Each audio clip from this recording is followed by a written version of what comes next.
Hey guys what's up. तो कैसे हैं आप सब लोग। तो गाइस हाजिर हूँ मैं एक बार फिर से थर्मोडायनेमिक्स के अंदर एक और नए वीडियो लेक्चर को लेकर। तो गाइस आज का ये वीडियो लेक्चर काफ़ी इम्पोर्टेंट है। इम्पोर्टेंट क्यों है? क्योंकि इस वीडियो लेक्चर के अंदर एक हम छोटी सी एक्सरसाइज करने जा रहे हैं, ठीक है। और उस एक्सरसाइज के ज़रिए हम ये जानेंगे कि हमें जो प्रॉपर्टीज़ दी हुई हैं उन प्रॉपर्टीज़ में हम ये कैसे पता करें कि कौन सी प्रॉपर्टी इंटेंसिव प्रॉपर्टी है और कौन सी प्रॉपर्टी एक्सटेंसिव प्रॉपर्टी है, ठीक है। तो आज की इस एक्सरसाइज का सिर्फ ये मोटिव है कि कोई भी प्रॉपर्टी हमें गिवन है तो हम कैसे पता करें कि ये प्रॉपर्टी इंटेंसिव प्रॉपर्टी है या एक्सटेंसिव प्रॉपर्टी है। तो ये हम पता करेंगे एक छोटे से मेथड के थ्रू। वो मेथड हम यहाँ आज सीखने जा रहे हैं। तो चलेगा, बिना देर किए अपने वीडियो लेक्चर को करते हैं स्टार्ट। तो देखो सबसे पहले बात यहाँ बोली गई है नोट। इंपॉर्टेंट बात है नोट करने वाली। क्या बोली गई है?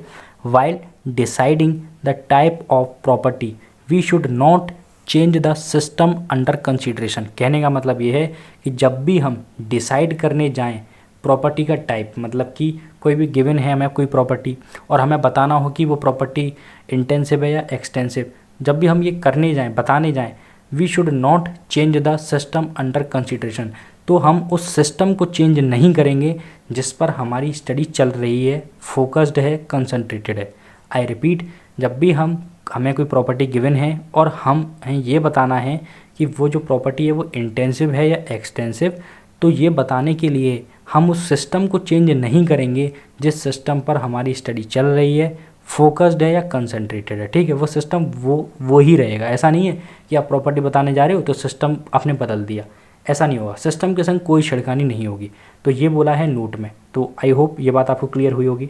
नाउ अब हम आते हैं उस सिंपल कुछ पॉइंट्स पे जो हमें करने हैं, जिसकी हेल्प से हमें पता पड़ेगा कि कोई भी गिवन प्रॉपर्टी जो है वो इंटेंसिव है या एक्सटेंसिव। तो चलेगा, देख लेते हैं। तो देखो क्या बोला गया है, an easy way to determine whether a property is intensive और एक्सटेंसिव, ठीक है। ये बहुत आसान तरीका है इस बात को पता करने का कि कोई भी गिवन प्रॉपर्टी जो है वो इंटेंसिव है या एक्सटेंसिव है। क्या करना है इसके लिए हमें?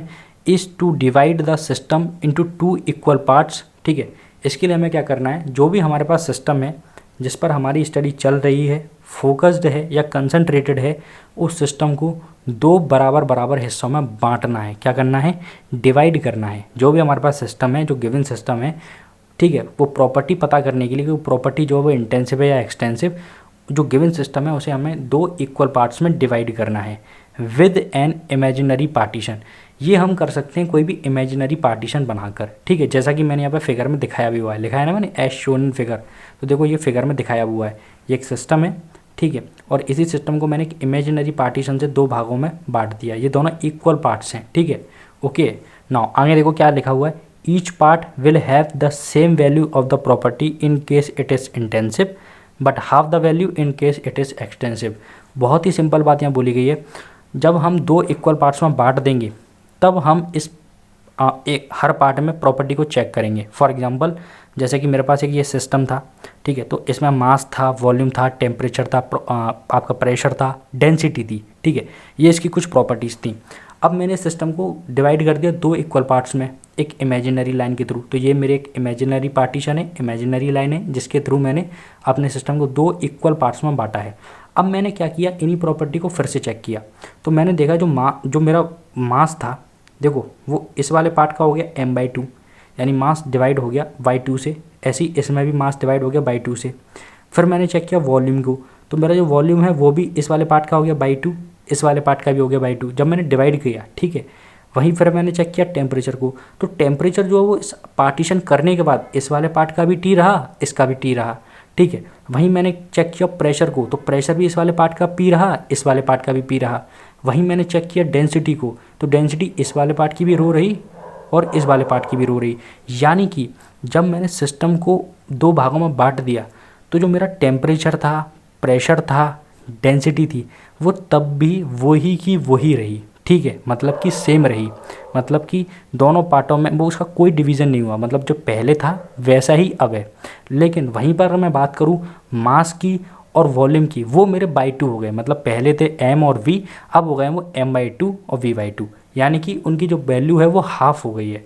तो जो भी प्रॉपर्टीज़ जो पहले थी वैसे ही रहती हैं। Each part will have the same value of the property. अगर जो प्रॉपर्टी है हर पार्ट में सेम है। जैसे कि यहाँ पे टेम्परेचर T था, वैसे ही T पहले था, T अब भी है, तो वो क्या कहलाएगी, इंटेंसिव प्रॉपर्टी। अगर वो अपनी वैल्यू की हाफ हो जाती है तो वो क्या कहलाएगी, एक्सटेंसिव प्रॉपर्टी। ठीक है, तो वही बात यहाँ करी हुई है। तो जैसे ही मैंने हाफ पार्टीशन किया, मतलब 2 इक्वल पार्ट किए एक इमेजिनरी लाइन के थ्रू, फिर मैंने अपनी प्रॉपर्टीज़ को चेक किया, तो मैंने पाया कि जो टेम्परेचर था वो जैसा इनिशियल था वैसा ही अब है, जितना इस फेस में उतना ही इस फेस में है। ठीक है, जितना पहले था उनके बराबर ही है, जितना पहले था प्रेशर उतना ही अब भी P है, अब भी P है। जितनी पहली डेंसिटी थी रो, यहाँ पे भी रो है, यहाँ पे भी रो है, लेकिन पहले मास था m, लेकिन यहाँ पर हो गया m/2, यहाँ पर हो गया m/2, यानी कि जो वैल्यू पहले थी उसका ये हाफ हो गया। और जब भी वैल्यू हाफ हो जाएगी तो वो क्या बन जाएगी, इट इज़ एक्सटेंसिव। तब वो प्रॉपर्टी क्या बन जाएगी, एक्सटेंसिव, यानी कि जो मास है वो क्या है, एक्सटेंसिव प्रॉपर्टी है। और जो वॉल्यूम है वो भी हाफ हो गया है अपनी वैल्यू का, वरना पहले थी v, अब हो गया v/2, यानी वो भी हाफ हो गया है। इट मीन्स जो वॉल्यूम है वो भी क्या है, एक एक्सटेंसिव प्रॉपर्टी है। और जो बाकी की 3 प्रॉपर्टी हैं, टेम्परेचर, प्रेशर और डेंसिटी, वो एज इट इज़ हैं जो जैसे इनिशियल में थी, तो वो क्या कहलाएंगी, हमारी intensive properties. So I hope इस एक्सरसाइज के थ्रू आप पता कर सकते हैं कि कोई भी गिवन प्रॉपर्टी एक इंटेंसिव प्रॉपर्टी है या एक्सटेंसिव प्रॉपर्टी। अगर सिस्टम को डिवाइड करने पर वो जो प्रॉपर्टी हमें गिवन है वो हाफ हो जाती है अपनी वैल्यू की, तो वो बन जाएगी एक्सटेंसिव प्रॉपर्टी, अदरवाइज वो रहेगी क्या, intensive properties. So I hope ये बात आपको क्लियर हुई होगी। नाउ अब हम डिस्कस करने जा रहे हैं second important point regarding the property, जो कि बहुत इंपॉर्टेंट पॉइंट है। ठीक है, सो ध्यान दें, ज़रा ध्यान से समझें। Important points with respect to property. अब एक इंपॉर्टेंट पॉइंट है, sorry for the disturbance. Okay, so important points with respect to properties. अब हम एक इंपॉर्टेंट पॉइंट यहाँ डिस्कस करने जा रहे हैं विद रिस्पेक्ट टू प्रॉपर्टीज़। क्या बोला गया, देखो ज़रा ध्यान दें। 3 इंपॉर्टेंट पॉइंट्स हैं जो हमें डिस्कस करने हैं प्रॉपर्टी से रिलेटेड, और ये बहुत ही इंपॉर्टेंट पॉइंट है। ठीक है, पहला है दे आर पॉइंट और स्टेट फंक्शन। ये क्या है, पॉइंट और स्टेट फंक्शंस भी होते हैं। ठीक है, कहने का मतलब ये कि प्रॉपर्टी को हम पॉइंट फंक्शन और स्टेट फंक्शंस भी बोलते हैं। ये बात क्यों बताई गई, ये बात बताई गई है प्रूफ वगैरह के लिए, डेरिवेशन वगैरह के लिए, कि आगे हम जब भी डेरिवेशन करेंगे, चीज़ों को ड्राइव करेंगे, ठीक है, तो जब भी हम चीज़ों को आगे ड्राइव करेंगे, डेरिवेशन करेंगे, ठीक है, तो वहाँ पर हम देखेंगे, हमें प्रूफ करना होगा कि कोई भी हमें जो गिवन प्रॉपर्टी है उसे, मतलब कोई भी गिवन सब चीज़ है उसे हमें प्रॉपर्टी प्रूफ करना है। ठीक है, तो उसके लिए हम उसे प्रूफ कर देंगे कि वो एक पॉइंट फंक्शन है या स्टेट फंक्शन है, तो जिससे हमें प्रूफ हो जाएगा कि क्या, कि वो क्या एक प्रॉपर्टी है। तो ये बात याद रखनी है कि प्रॉपर्टी इज़ अ पॉइंट और स्टेट फंक्शन। ओके, पहले ही पॉइंट क्लियर हो गया कि प्रॉपर्टी जो होती है वो पॉइंट और स्टेट फंक्शंस होती हैं। ठीक है, मतलब कि अगर मैं पॉइंट को बदलूंगा या स्टेट को बदलूंगा तो मेरी प्रॉपर्टीज़ की वैल्यू भी चेंज हो जाएगी। ठीक है, ये बात ये बोल रही है। सेकंड पॉइंट क्या बोल रहा है, देखो, they are independent of past history. जो प्रॉपर्टीज़ होती हैं वो इंडिपेंडेंट होती हैं पास्ट हिस्ट्री से, मतलब कि पहले सिस्टम की क्या हिस्ट्री रही थी, अब क्या है, मतलब कि पहले क्या रही थी, इस बात से उन्हें कोई फ़र्क नहीं पड़ता, वो इंडिपेंडेंट होती है। ठीक है, वो इस बात से रिलेट ही नहीं करती कि पहले सिस्टम की हिस्ट्री क्या रही थी। तो 2 पॉइंट आपको समझ में आ गए, इंपॉर्टेंट पॉइंट प्रॉपर्टी से रिगार्डिंग।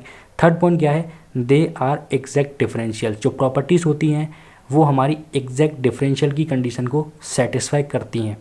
एग्जैक्ट डिफरेंशियल की कंडीशन क्या होती है, ये मैथमेटिक्स के अंदर आपने पढ़ी होगी, अगर नहीं भी पढ़ी है तो आप घबराइए नहीं, ये हम आगे जब पढ़ेंगे तो आगे हम डिस्कस करेंगे कि एग्जैक्ट डिफरेंशियल की कंडीशन क्या होती है। ठीक है, वहाँ पर हम समझेंगे अच्छे से। तो ये 3 पॉइंट है जो आपको याद रखने हैं। पहला पॉइंट कि प्रॉपर्टी जो होती है वो पॉइंट और स्टेट फंक्शन होती हैं। कहने का मतलब प्रॉपर्टीज़ को अगर हमें चेंज करना है तो पॉइंट को अगर हम बदल दें तो प्रॉपर्टी चेंज हो जाएंगी, अगर हम किसी भी सिस्टम की स्टेट को बदल दें तो प्रॉपर्टी चेंज हो जाएंगी। ठीक है, यानी कि जो प्रॉपर्टीज़ हैं वो पॉइंट और स्टेट फंक्शंस होती हैं। इससे हम उल्टा भी कह सकते हैं कि अगर कोई चीज़ स्टेट फंक्शन है और वो पॉइंट है, पॉइंट फंक्शन है, तो हम ये कह सकते हैं कि वो एक प्रॉपर्टी है। ठीक है, ये बात भी कह सकते हैं। सेकंड पॉइंट है they are independent of past history. ये past history of the system पर डिपेंड नहीं करती, सिस्टम की पीछे क्या हिस्ट्री रही है इस बात से इन्हें कोई फ़र्क नहीं पड़ता। Third point, they are exact differentials. ये एग्जैक्ट डिफरेंशियल्स होती हैं, मतलब जो प्रॉपर्टी हैं वो एग्जैक्ट डिफरेंशियल की जो कंडीशन होती है वो एक मैथमेटिकल कंडीशन होती है, उसे वो सेटिस्फाई करती हैं। सो आई होप ये सारी की सारी चीज़ें जितनी भी मैंने आपको इस वीडियो के अंदर बताई हैं वो क्लियर हुई होंगी। अगर आपको इस वीडियो से रिगार्डिंग कोई डाउट है तो आप मुझे कमेंट कर सकते हैं। Thank you guys for watching this video.